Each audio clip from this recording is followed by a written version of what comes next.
It's a seated side lateral, actually one of my favorite versions of side laterals.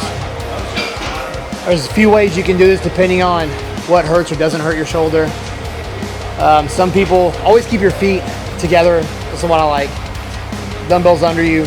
Some people feel it better if they stay straight up. Some with a slight tilt forward. Honestly, even standing side laterals, I like to tilt forward a little bit and then throw them out. I feel them a little better. Seated, sometimes people do better that way. On this one, seated side lateral particularly, I like leaning back just a little.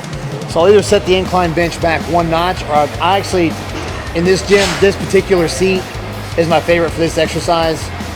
So I always hope it's open when I do shoulders. I slide my butt out a little bit and I arch my back and get my chest up, and I bring the dumbbells under me like this. When I come up, I either want to think about my palm facing the ground or my elbow turned up, or both. I don't want to come up like this. A lot of people, just like I say in all the freaking the lateral movements, they think the higher that dumbbell, the more I'm working it, and they start swinging out like this. Or even before they raise their arm up, they'll swing out and then come up like this. No. Elbow is your point of reference. You're taking that elbow and you're swinging out towards the ceiling. Another thing, that's not an upright row. People will get heavier weight, and as they come up, they'll bend their arms to come up like this. You want to keep your arm slightly bent and then flex it and hold it until eventually you won't have to flex it. You can just keep it still. But I tell people when they first start to slightly bend their arm, like get a little bend in the elbow and then flex it so it stays there.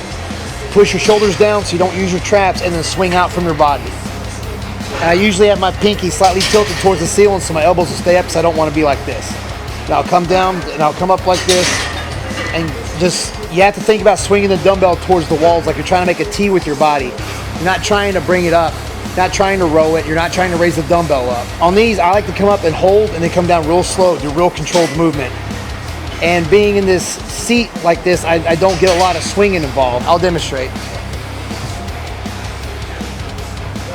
So when I come down here, I usually already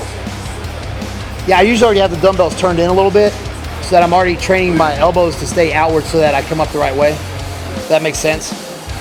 Chest up, back arch a little bit, butt scooted out a little bit, come up, hold, come down. Now remember, the elbow has to line up with the body, not the dumbbell. So you don't want to be way back here like this. When you see it from the side, you don't want to come way back.